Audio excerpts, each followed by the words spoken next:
किसी ने नहीं माना। और इस प्रकार भगवान तरह तरह की लीलाएं करते हैं। एक बार ब्रजमंडल में एक फल वाली आई, फल ले लो, फल ले लो, फल ले लो। पूरे ब्रजमंडल में घूम गई, उसके फल नहीं बिके। तो भगवान नंद भवन में से बड़े बड़े पहाड़ लगे हुए थे गेहूं के, नंद बाबा के आंगन में। तो भगवान पहले तो बाहर दौड़े दरवाजे से और दौड़ करके फल विक्रेणी ने कहा कि हे माँ रुको, हे माँ रुको।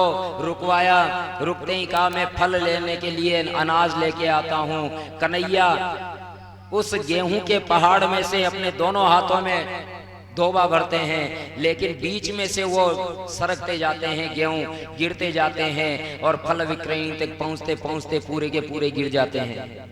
फिर वापस दौड़ते हैं कन्हैया, फिर से गेहूं भरते हैं, फिर आते हैं और गिरते गिरते गिरते वहां तक खत्म हो जाते हैं। 4-5 चक्कर लग रहे थे। गर्मी में कन्हैया के गाल लाल हो गए थे, श्रम से पसीना आ गया था, लेकिन वो गेहूं आने में नहीं समझ रहे थे। अब की बार भरा, फिर भी गिरते गिरते गिरते गिरते 2-4 दाने वहां फल विक्रेणी तक पहुंचे। उन 2-4 दानों को फल विक्रेणी ने बड़ा समेल करके सहेज करके रखा और फल देने लगी। कन्हैया की छोटी सी अंजुली में एक फल रखा, फिर दूसरा फल रखा, तीसरा फल रखा, चौथा फल रखा।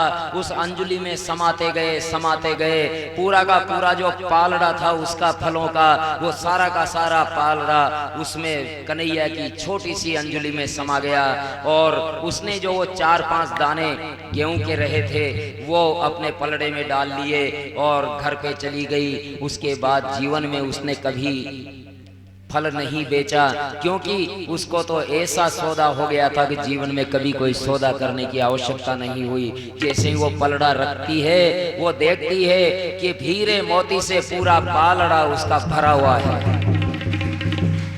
बोलिए कृष्ण कन्हैया लाल की। इस प्रकार से भगवान बड़ी अच्छी लीलाएं कर रहे हैं। जब ब्रजमंडल में नंदगांव में तरह तरह के उत्पात हो रहे थे, तो सबने ये सोचा कि अब वृंदावन चलना चाहिए। तो लोगों ने वहां से प्रस्ताव किया। स्त्रियां और बच्चे छकड़ों पर बैठ गए, बाकी सब पैदल सबकी सुरक्षा करते हुए चल रहे थे। वृंदावन पहुंच करके पहले दिन गाड़ियों को, बैलगाड़ियों को अर्धचंद्राकार रूप में खड़ा करके गायों के रहने का सुरक्षित स्थान बनाया। कोई भी गांव बने तो सबसे पहले गौशाला बननी चाहिए, कोई भी मकान बने तो सबसे पहले गाय के बंधने का स्थान बनना चाहिए, क्योंकि गाय के बंधने का स्थान होगा तो ही गृहस्थ का वहां रहना सार्थक होगा, निरापद होगा। यदि गाय का स्थान नहीं होगा तो उस घर में तरह तरह की विपत्तियां आती रहेंगी। इसलिए जो भी घर बने उसमें गौ का स्थान अवश्य होना चाहिए। पिछले इस प्रकार से अब कन्हैया गौ बछड़ों को चराने चले जाने लगे थे।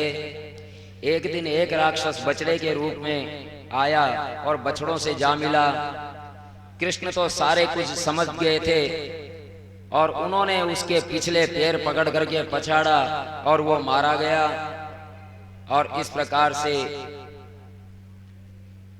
इसी प्रकार कुछ दिन बाद ग्वाल वालों के साथ गाय को पानी पिला रहे थे भगवान। इतने में एक बगुले का रूप धारण करके एक राक्षस आ गया।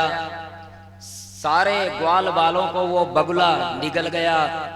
सभी लड़के शोक से अचेत हो गए। कृष्ण उसके तालू में जा फंसे और अपना रूप ऐसा बढ़ाया कि उसका दम घुट गया और वो मारा गया। बोलिए कृष्णचंद्र भगवान की। सुखदेव जी महाराज कहने लगे कि हे राजा परीक्षित, इसी प्रकार कंस का भेजा हुआ एक अघासुर नाम का राक्षस भी आया था और भगवान ने इन लोगों को देख करके वो ईर्ष्या से जल भुन गया। पूतना इसकी बड़ी बहन थी, इसलिए उस बदले को लेने के लिए इसने वो सोचा कि आज मैं इसको मार दूंगा कृष्ण को, और विशाल काय अजगर बन करके रास्ते पर लेट गया। गर्मी बहुत ज्यादा थी और अजगर ने मुंह खोल करके जो लेटा हुआ था, तो सारे बच्चों ने सोचा कि ये अच्छी पहाड़ की गुफा है और गुफा समझ करके अंदर चले गए। कन्हैया भी अंदर गए। जैसे ही अंदर गए उसने मुंह बंद किया, लेकिन तालू में भगवान ने ऐसा अपना रूप बढ़ाया कि उसका दम घुट गया और वो मारा गया। सभी को भगवान ने अपनी अमृत दृष्टि से जीवित किया सबको। सब लोग बड़े प्रसन्न हुए। देवता लोग पुष्प वृष्टि करने लगे और भगवान बछड़े चराते हुए ग्वाल बालों के साथ में बड़ी शोभा पा रहे हैं। बोलिए वृंदावन बिहारी लाल की। अरे भाई, जब भगवान ने अगासुर को मारा तो सारे देवता लोग पुष्प वृष्टि कर रहे थे और पूरी त्रिलोकी ने जयकारा लगाया था, जो ब्रह्मलोक तक पहुंच गया था। बोलिए वृंदावन बिहारी लाल की। इतनी जोर से जयकारे लग रहे थे कि ब्रह्मलोक तक पहुंच गया। और क्या हो रहा था? देवता लोग नाच रहे थे, देवांगनाएं नाच रही थी। क्या देख करके कि छोटी छोटी गैया छोटे छोटे ग्वाल, छोटी छोटी गैया छोटे छोटे ग्वाल, छोटो सो मेरो मदन गोपाल, छोटो सो मेरो मदन गोपाल। छोटी छोटी गैया छोटे जय हो, छोटो सो मेरो मदन गोपाल। छोटी छोटी गैया छोटे छोटे ग्वाल, छोटी छोटी गैया छोटे छोटे ग्वाल, छोटो सो मेरो मदन गोपाल। अरे छोटो सो मेरो मदन गोपाल।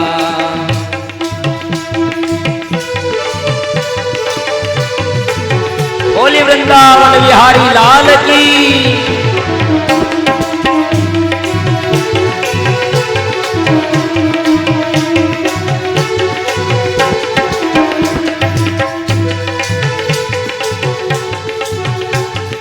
आगे आगे गैया पीछे पीछे ग्वाल, आगे आगे गैया पीछे पीछे ग्वाल, आगे आगे गैया पीछे पीछे ग्वाल। आगे आगे गैया पीछे पीछे ग्वाल, बीच में मेरो मदन गोपाल। अरे बीच में मेरो मदन गोपाल। छोटी छोटी गैया छोटे छोटे ग्वाल, छोटी गैया छोटे छोटे ग्वाल, छोटो सो मेरो मदन गोपाल। छोटो सो मेरो मदन गोपाल। बोलिए वृंदावन बिहारी लाल की। हरि बोल।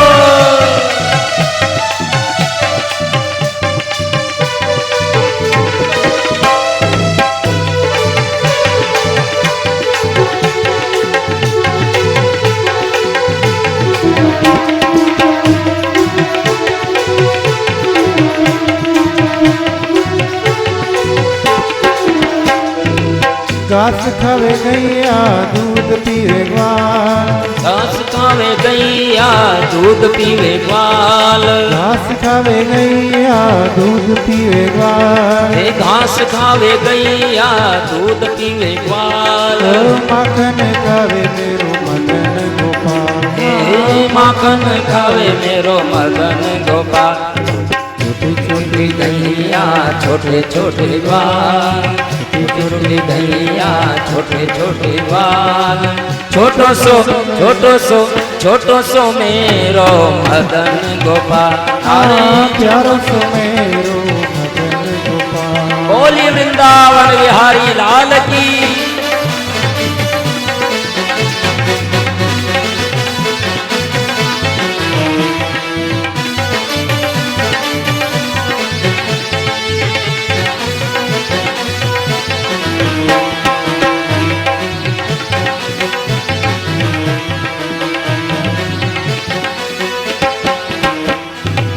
काली कली गैया गोरे गोरे ग्वाल, काली काली गैया गोरे गोरे ग्वाल, काली काली गैया गोरे गोरे ग्वाल, काली काली गैया गोरे गोरे ग्वाल। श्याम बदन मेरो मदन गोपाल, अरे श्याम वरण मेरो मदन गोपाल। छोटी छोटी गैया छोटे छोटे ग्वाल, छोटी छोटी गैया छोटे छोटे ग्वाल। छोटो सो मेरो मदन गोपाल, अरे छोटो सो मेरो मदन गोपाल, अरे छोटो सो मेरो मदन गोपाल, अरे छोटो सो मेरो मदन गोपाल। बोली वृंदावन बिहारी लाल की जय हो। वृंदावन लाल की जय। ये बात जब ब्रह्मलोक में पहुंची तो ब्रह्मा जी ने सोचा कि ये वृंदावन बिहारी लाल कौन है, ये वृंदावन बिहारी लाल कौन है। और वृंदावन बिहारी लाल को नीचे आकर के देखा ब्रह्मा जी ने तो ग्वाल बाल चारों तरफ बैठे हुए हैं, बछड़े एक तरफ चल रहे हैं और ग्वाल बाल एक हाथ में रोटी लेकर के दोना लेकर के और खा रहे हैं, दही भात का दोना लेकर के खा रहे हैं और कन्हैया उन सब के बीच में बैठ करके भोजन कर रहे हैं। ब्रह्मा जी ने कहा कि ये वृंदावन बिहारी लाल है। इस ग्वाल की सारे देवता लोग जय जयकार कर रहे हैं। ब्रह्मा जी को संदेह हो गया। उन्होंने कहा अच्छा ये वृंदावन बिहारी लाल। इतने में बछड़े चरते चरते कहीं दूर चले गए। इतने में ग्वाल वालों ने कहा आगे खिसकिए, आगे खिसकिए, आगे खिसकिए, पीछे बैठने की जगह बनाइए।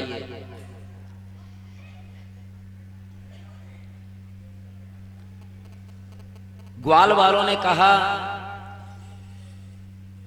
कि अरे कन्हैया अपने बछड़े नजर नहीं आ रहे हैं। तो कन्हैया ने कहा तुम लोग भोजन करो, मैं बछड़ों को घुमा करके लाता हूँ, बछड़ों को देख करके लाता हूँ। इस प्रकार से जब कन्हैया एक हाथ में दाल भात का, चावल भात का दोना लिए हुए उसे खाते हुए ही बछड़ों को लिवाने जाते हैं। बछड़े तो मिले नहीं मिले तो वापस ग्वाल वालों के पास आए तो देखा ग्वालपाल भी नहीं। ब्रह्मा जी ने पहले तो बछड़ों को गायब कर दिया, फिर ग्वाल वालों को भी गायब कर दिया। अब कन्हैया अलग रह गए, अकेले रह गए। अब क्या करें? कन्हैया ने ध्यान लगा करके देखा तो ब्रह्मा की सारी करतूत समझ में आ गई। तब भगवान ने अपनी आत्मा से ही बछड़ों को पैदा किया और अपनी आत्मा से ही ग्वालों को पैदा किया और फिर से